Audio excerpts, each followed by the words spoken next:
పుట్టినోడు మహాత్ముడైన మరల మట్టిలో కలవవలయురా. తీసుకొని పోలేడు పూచిక పుల్లైనా ఇలా సంపాదన వదలవలయురా. మనిషిగా పుట్టినోడు మహాత్ముడైన మరల మట్టిలో కలవవలయురా. తీసుకొని పోలేడు పూచిక పుల్లైనా ఇలా సంపాదన వదలవలయురా. దీపముండగానే ఇల్లు చక్కబెట్టుకో, ప్రాణముండగానే నీవు ప్రభుని నమ్ముకో. దీపముండగానే ఇల్లు చక్కబెట్టుకో, ప్రాణముండగానే నీవు ప్రభుని నమ్ముకో. మనిషిగా పుట్టినోడు మహాత్ముడైన మరల మట్టిలో కలవవలయురా.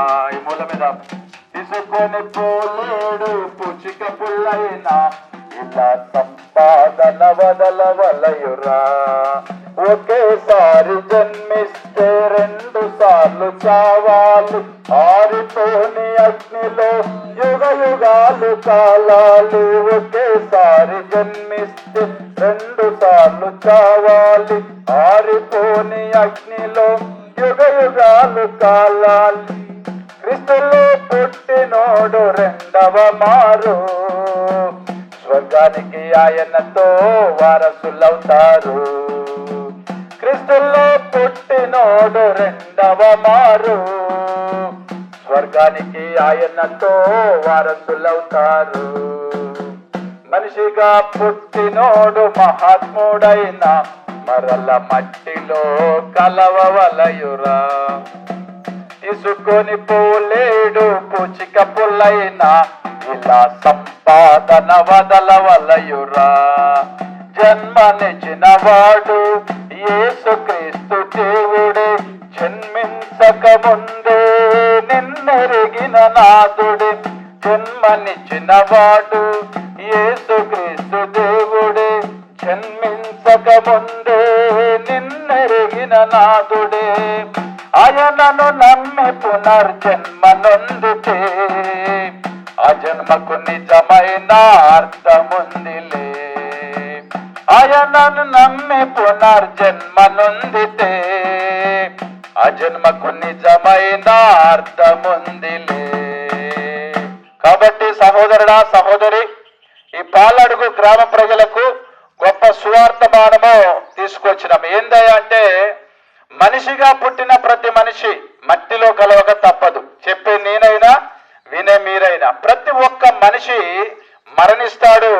మరణించినప్పుడు ఈ భూమి మీద సంపాదించింది కానీ, కొడుకులు బిడ్డల్ని కానీ, ఉన్న ఆస్తిపాస్తులను కానీ ఎవ్వరు తీసుకెళ్ళలేరు. కాబట్టి మనిషికి 2 వస్తా ఉన్నవి మరణాలు. ఒకటి శరీర మరణము, 2వది ఆత్మ మరణం. కాబట్టి ఏది తీసుకెళ్ళలేవు కానీ నీ వెంట 2 వస్తాయి. ఒకటి నీ పాపములు నీ వెంట వస్తా ఉన్నవి, 2వది రక్షణ నీ వెంట వస్తా ఉన్నది. అయితే రక్షణ ఎలా కలుగుతుందంటే, ప్రభు అయిన యేసుక్రీస్తు వలన నీకు రక్షణ కలుగుతుంది. మరి మరణం ఎలా కలుగుతుందంటే, పాపం వల్ల వచ్చు జీతము మరణము. మనిషి పుట్టుకతోనే ఆలోచనతోనే పాపములో ఉన్నవాడు. కాబట్టి ఆ పాపం వల్ల వచ్చే జీతము మరణము. ఈ లోకములో కూలి చేస్తే కూలి డబ్బులు వస్తున్నవి, జాబు చేస్తే జాబు డబ్బులు వస్తా ఉన్నవి. పాపము చేయడం వల్ల మరణము కలుగుతా ఉన్నది. ప్రతి మనిషి చచ్చిపోతాడు, యేసు ప్రభువుని నమ్మినను నమ్మకపోయినను. కానీ ఆత్మకు చావు లేదు, మరలా పుట్టుక లేదు. అక్కడ యుగ యుగములు కాలుతా ఉంటది ఈ పాపం వల్ల ఆత్మ. అందుకే ఆయన లేఖనం అంటుంది, మన ప్రభు అయిన యేసుక్రీస్తు మన కొరకు మృతి పొంది తిరిగి లేచెను, తిరిగి రానయుండేనని ఆయన లేఖనం సెలవిస్తా ఉంది. యేసు ప్రభు లోకానికి ఎందుకు వచ్చాడంటే, ప్రపంచ మానవులందరినీ ప్రేమించి అందరినీ ఆ 2వ మరణం అనగా నరకము తప్పించుటకే యేసయ్య లోకానికి వచ్చినాడు. ఈ లోకంలో కష్టాలు వస్తే ఎక్కడికో తప్పించుకొని వెళ్ళిపోతా ఉన్నావు. మరణించిన తర్వాత ఇంకా ఆత్మకు అనేకమైన కష్టములు ఉన్నవి. కాబట్టి వింటున్న నీవు గ్రహించుకొని ఈ యొక్క పాటలు వింటున్నావు, కరపత్రం చదువుతున్నావు, చెప్పే మాటలు వింటున్నావు, విని గ్రహించుకొని మారు మనసు పొందు. మారు మనసు అంటే ఈ లోకములో చేస్తున్న పాపములన్నీ విడిచిపెట్టి ప్రభుని నమ్ముకో. మారు మనసు పొందని ఎందుకు దేవుడు చెప్తా ఉన్నాడంటే, మారు మనసు పొందకపోతే పాపములు ఉన్న ప్రతి మనిషికి శాంతి లేదు, నెమ్మది లేదు, ఆరోగ్యము లేదు. అందుకే ఆయన లేఖనం అంటుంది, ప్రయాసపడి భారం మోసుకుంటున్న సమస్త జనులారా నా యొద్దకు రండి, నేను మీకు విశ్రాంతిని ఇస్తానంటా ఉన్నాడు. ఈ లోకంలో కూడా నీకు విశ్రాంతిని ఇస్తాడు. ఈ లోకంలో కూడా నువ్వు విశ్వసిస్తే నేను స్వస్థపరుస్తాడు. ఈ లోకంలో కూడా నిన్ను ఆశీర్వదిస్తాడు. భౌతికంగా కూడా నువ్వు నమ్మినట్లయితే మరణించిన తర్వాత కూడా ఆ నిత్య నరకము తప్పించి నిన్ను పరలోకములో చేరుస్తాడు. కాబట్టి నువ్వేది తీసుకెళ్ళావు కానీ నువ్వు మరణించినప్పుడు నీతో రక్షణ రావాలని కోరుకో. ఆ రక్షణ ఎలాగొస్తుందంటే యేసు ప్రభు దగ్గర ధనము డబ్బు అవసరం లేదు. నేను పాపిని ప్రభు అని ఒప్పుకున్నట్లయితే నీకు రక్షణ కలుగుతుంది. కాబట్టి ఈ మాటలు వింటున్నావు, గ్రహించుకొని రక్షణ పొందమని ప్రభు పేరిట ఈ మాటలు తెలియజేస్తూ ఈ మాటలు ముగిస్తున్నాం. ఈ మాటలు ప్రభు దీవించి మీ హృదయంలో భద్రపరిచి ఆలోచింపజేసి రక్షణ కలగజేయుగాక. ఆమేన్.